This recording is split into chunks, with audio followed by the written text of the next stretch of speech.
બનાસકાંઠા અને પાટણ જિલ્લામાં અતિવૃષ્ટિના કારણે ખેતીવાડીના પાકોને જે નુકસાન થયું છે એનું જાત નિરીક્ષણ કરવા હું અને અમારા ખેતીવાડી ખાતાના અધિકારીઓ અત્રે આવ્યા છીએ.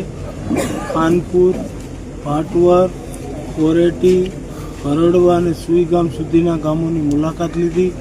ખેડૂતોને મળ્યા, ગામ લોકોને મળ્યા, ખેડૂતોના ખેતરોમાં જે નુકસાની હતી નજરે નિહાળી અને પશુપાલકોના રજૂઆતો પણ સાંભળી. અમારી મુલાકાતના અંતે અમને એવું લાગે છે કે વ્યાપક પ્રમાણમાં પશુધનની હાનિ થઈ છે. ખેડૂતોનો ઊભો પાક પાણી ભરાઈ રહેવાથી ખેતરોમાં સુકાઈ ગયો છે અને ખેતીલાયક જમીનનું મોટા પાયે ધોવાણ થયું છે. પ્રાથમિક દૃષ્ટિએ અમારી આ મુલાકાતમાં અમને આ બધું નજરે ચડ્યું છે. ગામ લોકોની રજૂઆતો સાંભળી અને શક્ય તેટલી સરકાર તરફથી મદદરૂપ થવાની હૈયાધારણા આપી છે. અમે આ આખો અહેવાલ રાજ્યના સન્માનીય મુખ્યમંત્રી શ્રી ભૂપેન્દ્રભાઈ પટેલ પાસે રજૂ કરી અને આ ખેડૂતોને ન્યાય મળે એના માટે અમે વિનંતી કરીશું.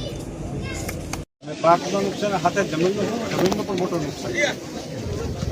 અને અત્યારે તમે જુઓ આ મકાનો છે ને, આ મકાનો આ બધા ટોટલ બધા પાણી છે. 2-3 ફૂટ પાણી બધા મકાનોમાં અને હાથ પડી ગયા મકાનો આખા ભાગ થઈ ગયા. ખેતરોમાં ધારો કે જે માણસો 90% ખેડૂતો ખેતરમાં મળે છે, તો ખેતરોની અંદર એના મકાનોનું નુકસાન છે. એમને જે મકાન નાના મોટા બનાવવા લેતા એની અંદર અનાજ ખાતા ખોરાક એનું પણ મોટું નુકસાન. એટલે ખેડૂતો માટે સાહેબ ખાસ ધ્યાન રાખવાની જરૂર છે.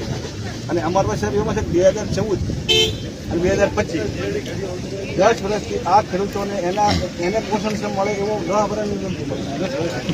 જેમ કે 14માં કમોસમી વરસાદ હતો, 15માં પૂર આવ્યું, 16માં અછત આવી, 18માં પૂર આવ્યું, 18માં અછત આવી, 19માં ખરા પડ્યા, 20માં તીરદાસમાં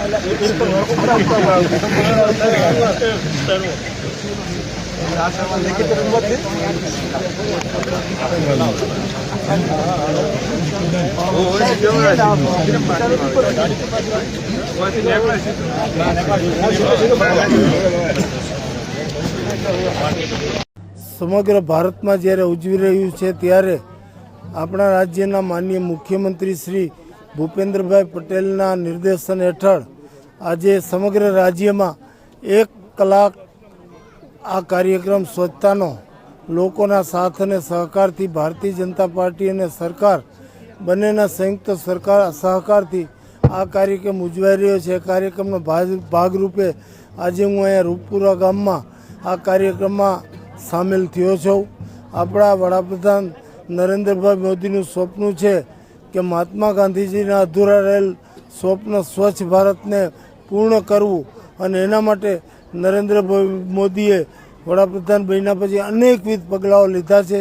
જેમ કે ઘર ઘર સસ્તા શૌચાલયનું નિર્માણ કરવું, સ્વચ્છતાના કાર્યક્રમો માટે ઘન કચરા, પ્રવાહી કચરાના નિકાલ માટેના યોજનાઓ બનાવી, આ કચરાના ઉપાડવા માટેના વાહનો ગામોગામ આપી અને દરેક ગામને સ્વચ્છ ગામ, કચરામુક્ત ગામ અને સ્વચ્છતા માટે જરૂરી તમામ વ્યવસ્થા કરી આપણા ગામને, આપણા રાજ્યને અને આપણા દેશને સ્વસ્થ અને સ્વચ્છ બનાવવા માટેનો જે ભગીરથ કાર્યક્રમ નરેન્દ્રભાઈ મોદીનું જે સપનું છે એ મુજબ સમગ્ર દેશમાં ચાલી રહ્યો છે. એના ભાગરૂપે આજે અહીં આ કાર્યક્રમ યોજાયેલો હતો અને એમાં મેં ભાગ લીધેલો હતો.